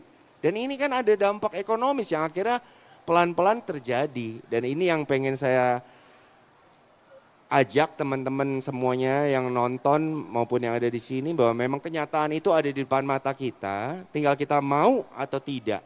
Bukan bisa atau nggak bisa, semuanya bisa, tinggal mau apa enggak, itu aja. Thank you, Pak Nuyi. Yeah. I'd like to ask if there's any questions in the audience before I give my last question. I have a question at the back there, please. 2 questions at the back, if we have a microphone, please. Please try to speak loudly. It's quite noisy in here. If you could speak up, please. Okay. Tell us where you're from and your question, please. Your name and where you're from. Terima kasih atas kesempatannya. My name Mahesh Sojenar. Kebetulan saya kerja di sini di lantai 12 di Dana Syariah. Menarik mengikuti diskusi ini. Mungkin saya pengen bertanya ke Mas Randy ya Mas ya. Mas Randy bisa dijelaskan lagi nggak lebih jelas bahwasanya sampah masker ini bisa diproduksi, di inovasinya jadi apa aja gitu kan. Terus terlepas dari itu kan tadi Mas Randy juga menjelaskan bahwasanya sampah masker ini adalah suatu yang niscaya buat kita. Bahkan disebutkan tadi 1 menit saja itu 2,8 juta di bumi ya sampah masker ini. Nah artinya kan kalau ini sudah ada inovasi untuk merecycle ini jadi sesuatu yang bermanfaat, berarti PR-nya adalah mengumpulkan ini bagaimana caranya. Nah yang sudah kita lihat, yang biasa kita tahu lah, itu kan ada sampah pilah ya. Ada organik, non-organik, dan B3. Nah apakah untuk edukasi masyarakat membuang sampah masker kita perlu ada tong sampah khusus gitu kan? Kalau memang harus ada berarti ini kita minta ke pemerintah untuk menyediakan itu gitu kan? Mungkin seperti itu yang saya tanyakan. Dan oh ya satu lagi, kalau memang kita mau harus dikumpulkan sampah masker ini, apakah kedepannya ada inovasi misalnya ada bank, kan biasanya bank sampah itu hanya plastik dan kardus dan kertas-kertas gitu. Apakah masker pun nanti bisa ada inovasi misalnya bank sampah khusus masker gitu kan untuk mengumpulkan sampah-sampah masker ini? Terima kasih. Baik, pertanyaannya bagus banget dan esensial. Saya langsung jawab satu persatu ya. Yang pertama adalah hydrothermal itu menarik sekali karena dia bisa mengolah sampah dengan proses non-combustion. Jadi kalau insinerator itu combustion, dia ada pembakaran di situ sehingga menghasilkan gas dioksin. Gas dioksin ini karsinogen sifatnya. Hydrothermal tidak, karena dia hanya menggunakan tekanan, terus pemanasan menggunakan air. Sehingga akhirnya semua plastik kalau diolah dengan hydrothermal itu tidak menghasilkan dioksin. Setelah kami melakukan riset sebetulnya cukup lama riset masker ini. Kami sudah bisa mengolah sebenarnya dari tahun lalu. Kenapa kami tidak langsung membuka bahwa oke, Pak Rompong bisa nih. Karena kami khawatir kalau orang Indonesia dikasih solusi yang praktis, nanti mereka akan bilang, Mas bolehkah saya kirim secara sukarela donasi sampah masker? Enak banget ya nyebutnya donasi sampah masker. Padahal kita yang nge-treatment bayar air, listrik, manpower buat ngeproses gitu kan. Nah jadi sistem ini membuat orang jadi lebih bertanggung jawab. Kalau saya pribadi sebenarnya berharap kalau nggak perlu-perlu banget nggak usah keluar rumah deh. Gara-gara kita cuma mau jajan es krim 15 menit kita jadi pakai 1 masker gitu. Ya sudah, stay aja dulu di rumah karena sebetulnya solusi dan penyebab masalahnya belum terkejar nih teman-teman. Yang nyampah banyak banget, yang ibaratnya kerannya terbuka besar sekali, tapi yang punya pelnya belum banyak. Sebagian besar malah pelnya tuh kotor. Jadi begitu dipakai ngepel, serumah hitam semua gitu kan. Nggak banyak yang pelnya proper. Nah di hydrothermal yang dilakukan oleh Pak Rompong ini ada dua hal yang kita dapat. Pertama adalah pasir, itu bisa digantikan full dari plastik PET. Jadi di masker ini yang saya pakai sama Mas David, di dalamnya pun ada filter. Filternya tuh woven PET. Jadi seperti plastik juga, dan itu kalau mau diproses itu harus lewat proses kami. Keluarnya tuh seperti pasir. Jadi yang orang nggak banyak tahu bahwa pasir itu sudah jadi sumber daya yang kekurangan juga di mana-mana. Dan bayangkan kalau material kita selama ini selalu ngambil pasir, berarti banyak nih tempat-tempat di Indonesia yang tergerus. Dan kita punya solusinya, ternyata plastik dari masker itu bisa jadi pengganti pasir. Lalu talinya itu pengganti fiber. Jadi kalau kita produk konkret seperti ini itu harus ada fiber yang dipakai untuk mencegah cracking. Selama ini import dari luar, jadi harganya naik turun. Kalau dolar naik ya harga produk kita juga marginnya jadi tipis. Lalu kadang-kadang long lead item jadi bottleneck gitu. Sekarang kita cari apa ya material penggantinya yang ada di sekitar kita.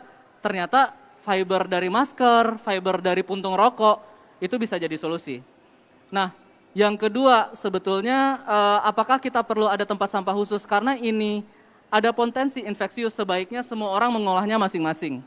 buat saya pribadi sampah residu dan organik itu seharusnya dikelola masing-masing. Karena kalau kita 60% aja mengkompos di rumah, di Bandung tuh 1.600 ton teman-teman sehari sampahnya. Jadi kalau semua orang mengkompos cuma 800 ton.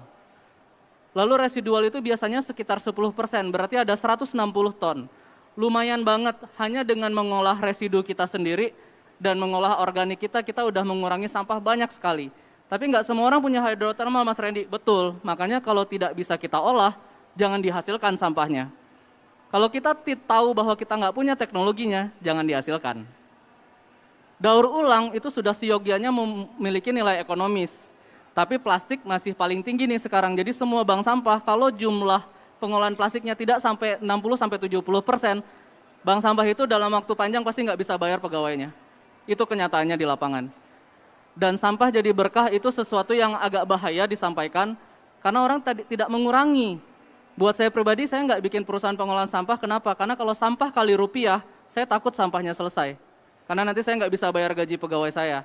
Jadi saya bikin sistem yang namanya waste to material approach, di mana walaupun sampahnya sedikit, kita bisa fokus menyelesaikan masalah sampah yang sudah ada sebelumnya. Puntung rokok 4,7 miliar puntung setiap hari.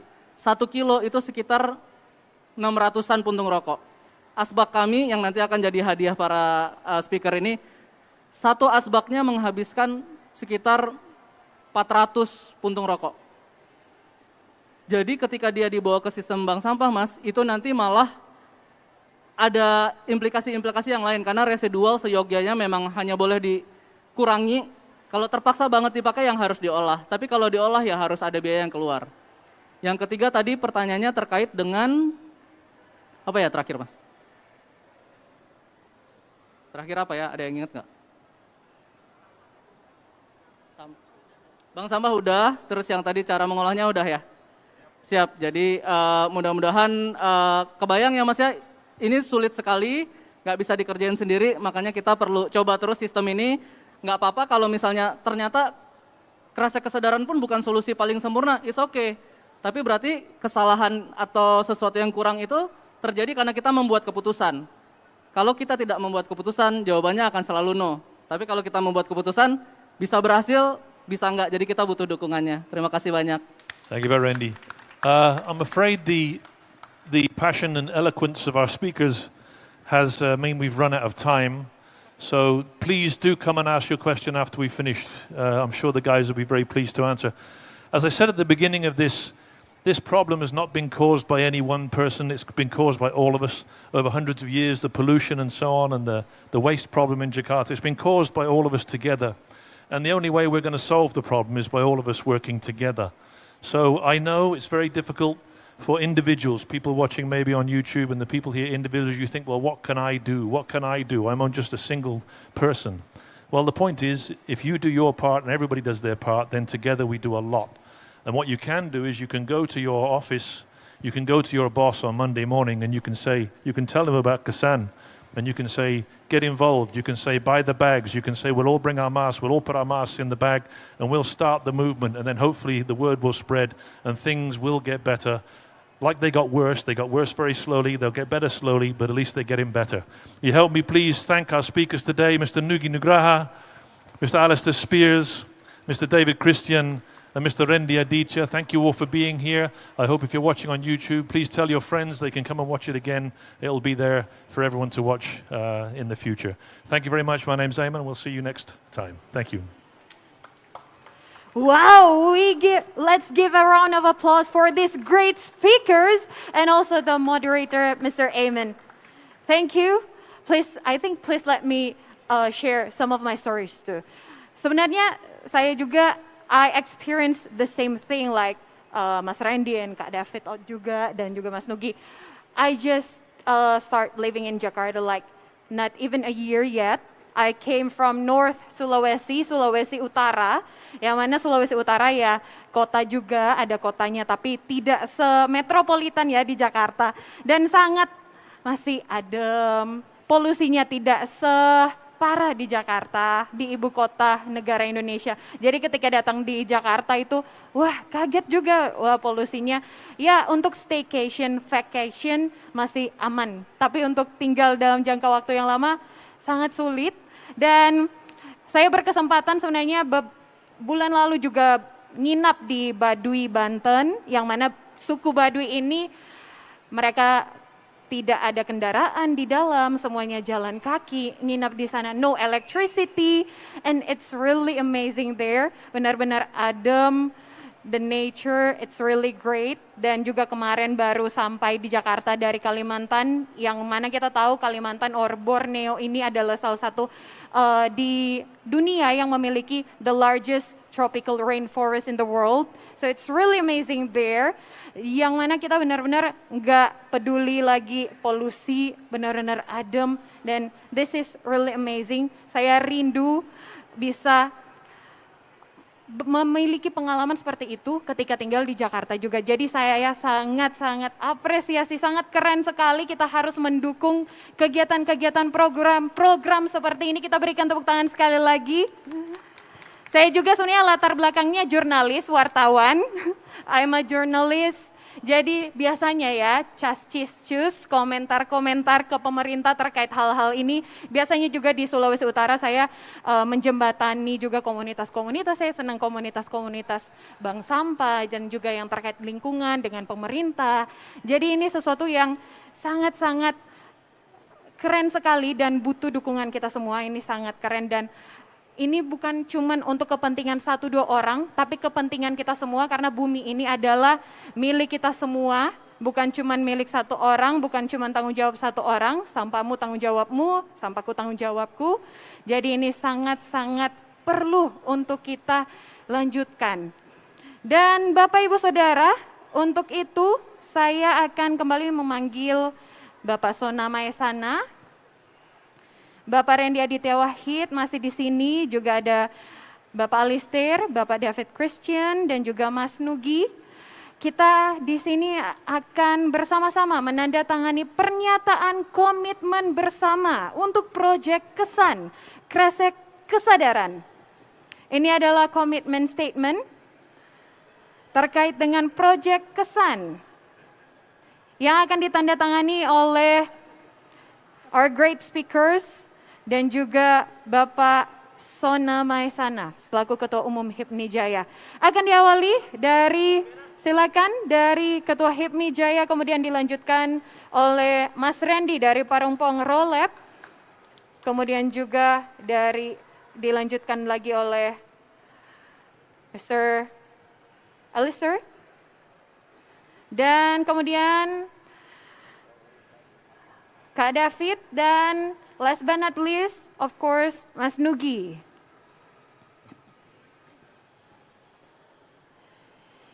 Yes, kita berikan tepuk tangan bersama. Kita akan foto bersama terlebih dahulu.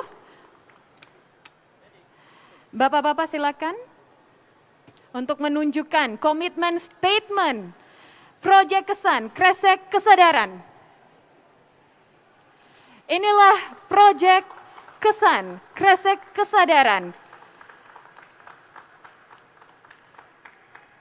Suatu inovasi baru yang diciptakan oleh anak-anak muda untuk bumi kita tercinta.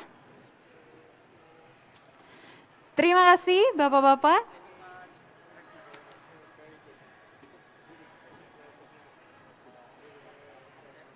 Semoga tentunya melalui penandatanganan ini, Proyek Kesan atau Kresek Kesadaran akan semakin dikenal dan juga dikembangkan, bahkan dikenal oleh seluruh dunia. Terima kasih untuk our great speakers. Terima kasih Bapak Ibu Saudara hadirin semuanya. Rangkaian acara hari ini telah kita lewati bersama atas nama Parongpong Rolab, MVB Indonesia, dan Everywhere. Saya ucapkan terima kasih untuk semua peserta yang telah menyaksikan acara ini, baik itu secara live streaming melalui kanal YouTube dan juga yang hadir di lokasi venue, dan semua tamu hadirin, Bapak Ibu Saudara pengunjung dari Asta District 8 Senopati. Tentunya tak lupa saya ucapkan terima kasih juga kepada para sponsor acara hari ini, HIPMI Jaya dan Asta District 8 Senopati. Bapak Ibu Saudara, untuk sebelum kita akan menutup acara ini, kita akan mendengarkan terlebih dahulu penampilan dari Mas Nugi. Tadi sudah disentil oleh Mr. Ayman, akan ada penampilan menarik. Penampilan dari Mas Nugi Nugraha yang sekaligus juga akan menutup kegiatan kita acara hari ini. Akhir kata saya Monica Konado, undur diri dari hadapan Anda semua dan sampai berjumpa tentunya di lain kesempatan dengan kreasi-kreasi hebat dari anak bangsa untuk bumi kita tercinta. Mari kita jaga lingkungan dengan proyek Kesan, Kresek, Kesadaran dan tetap jaga kesehatan kita semua. Selamat malam, kita sambut Mas Nugi Nugraha.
Baik, Mas Nugi hari ini akan menampilkan lagu apa, Mas Nugi?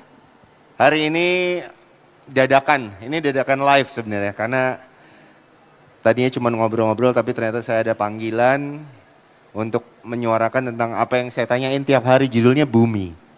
Bumi, Iya. tentunya udah nggak sabar ya semuanya pengunjung di Asta District 8 dan juga tentunya saat ini kita masih terhubung secara live streaming. Bapak Ibu Saudara hadirin, jangan dulu kemana-mana, kita akan mendengarkan penampilan dari Mas Nugi terkait bumi. Yang kita bicarakan, selalu kita bicarakan, yang saat ini kita bicarakan juga, baru saja kita bicarakan. terkait dengan bumi, our home, tempat tinggal kita selain di bumi di mana lagi. Jadi kita benar-benar mencari solusi bersama Supaya terkait kita dengan bisa tinggal lebih lama lagi. di bumi kita. Bukan Manusia. cuma kita ya Mas Nugi, Iya. tapi anak cucu kita juga Betul, tentunya. manusia gini, kita manusia maksudnya dan seluruh makhluk hidup sih cuman punya rumah sampai hari ini.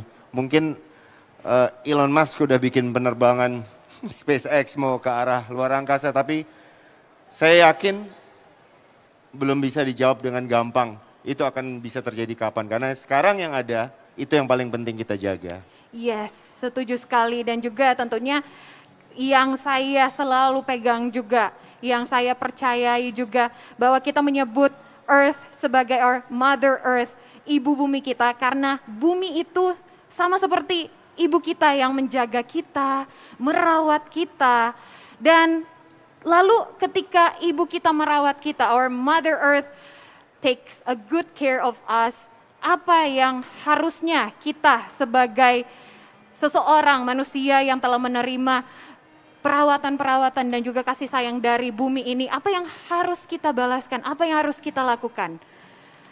Apakah kita saat ini membuat bumi kita menangis ataukah membuat bumi kita senang? Itu menjadi pilihan kita. Apakah kita mau merawat juga bumi kita seperti bumi kita merawat kita, ataukah kita cuek dan juga membiarkan ibu bumi kita bersedih. Dan melalui tentunya perbincangan bincang-bincang santai kita hari ini, kita menemukan satu solusi baru, yakni melalui proyek Kesan, Kresek Kesadaran, yang mana melalui limbah masker medis yang kita gunakan setiap harinya untuk mencegah penyebaran COVID-19, bisa kita olah ternyata menjadi sesuatu yang berguna, material-material yang bisa kita gunakan lebih berulang-ulang. Mau dicolok mic aja gini. Bapak Ibu Saudara hadirin, jangan kemana-mana, tentunya kita sesaat lagi akan mendengarkan penampilan dari Mas Nugi terkait dengan bumi yang dituangkan melalui lagu Mas Nugi ini. Iya. Mas Nugi jadi bukan cuman melalui aksi sepedaan menjadi contoh, tapi juga menuangkan apa yang ingin disampaikan melalui lagu. Ini refleksi setiap hari aku bangun tidur sih. Yang mungkin lagu ini digubah oleh semesta tahun 2007-2008 pada saat mulai ada konferensi perubahan iklim yang kita rasakan waktu itu sama-sama di Bali. Dan itulah kemudian saya kepikiran terus, wah berarti kalau udah ada sebuah konferensi PBB yang besar mengatasnamakan umat manusia di bumi untuk ngelakuin sesuatu itu penting. Kalau saya mikirnya berarti paling enggak kita yang ada satu-satu orang individu yang tinggal di bumi ini selalu nanyain, apa sih yang sudah kita lakukan untuk kegiatan sehari-hari, apakah kita udah cukup ramah lingkungan dalam setiap harinya, apakah kita cukup tulus mencintai yang kita sebut sebagai ibu pertiwi, ibu bumi kita gitu, pertanyaan itu. Yes. Ya, Berbicara tentang konferensi juga, saya jadi pengen sharing-sharing sedikit. Saya juga ketika di Sulawesi Utara, kalau Sulawesi Utara kita tahu daerah kepulauan ya. Jadi ada ICE, Archipelagic Island Forum, yang mana melibatkan daerah-daerah atau negara-negara kepulauan, yang mana ada dari Maldives dan juga dari Timur Timur. Dan di situ saya ingat perkataan dari perwakilan saat itu delegates dari Timur Timur, Pak Sanana Gusmau, presiden pertama yang ketika saya wawancara itu dia bilang, kita bukan cuman forum ini dilakukan setiap tahunnya, bukan cuman untuk kita berbicara terkait masalah-masalah atau solusi, tapi kita perlu evaluasi juga. Apakah kita hanya berbicara ataukah kita act it? Apakah kita melakukan hal tersebut? Dan itu menjadi sesuatu yang saya kagumi dan juga saya pegang. Keren. Jadi apa yang kita lakukan? Jadi bukan hanya berinovasi, tapi kita mengevaluasi dan membuat inovasi yang lebih baik lagi. Seperti Proyek Kesan, Kresek Kesadaran. Dan langsung saja menutup kegiatan hari ini, inilah Mas Nugi Nugraha. Terima kasih Monica.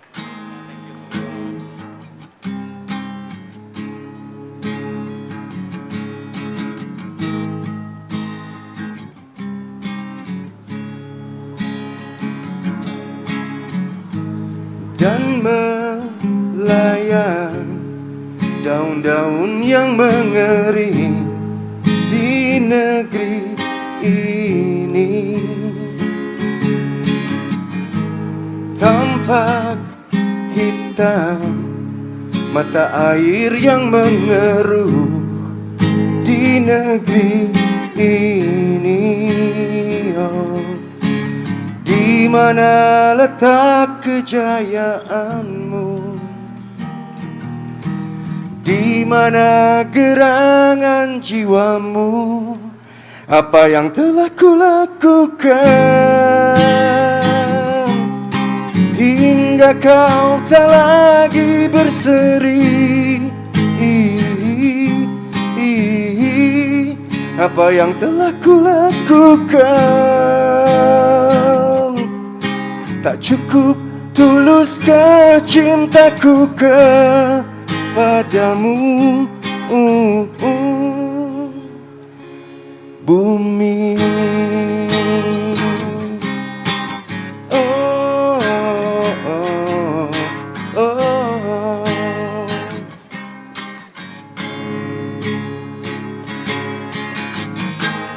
Di ufuk timur hanya kabut pekat menghampar di negeri ini. Oh, oh, oh. Wajah tangis menghiasi insan pribumi di negeri ini. Oh, di mana gerangan jiwamu? Inikah warisan untuk anakku? Apa yang telah kulakukan hingga kau tak lagi berseri? Apa yang telah kulakukan? Tak cukup tuluskah cintaku kepadamu? Bumi, bumi, bumi, bumi,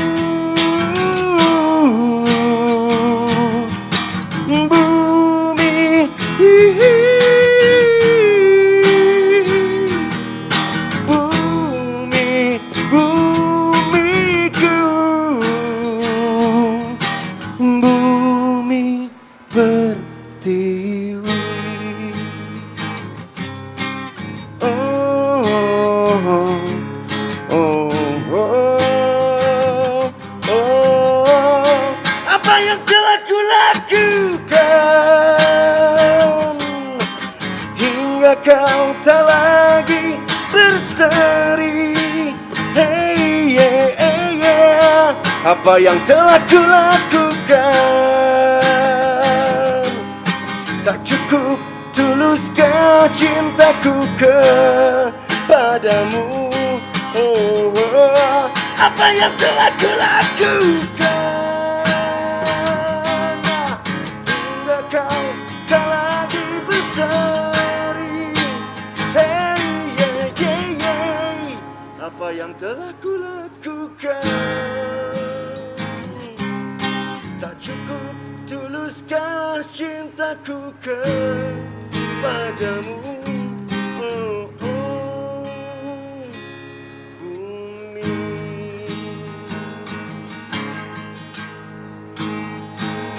bumi,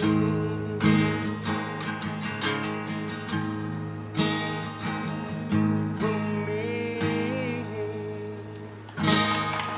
Terima kasih.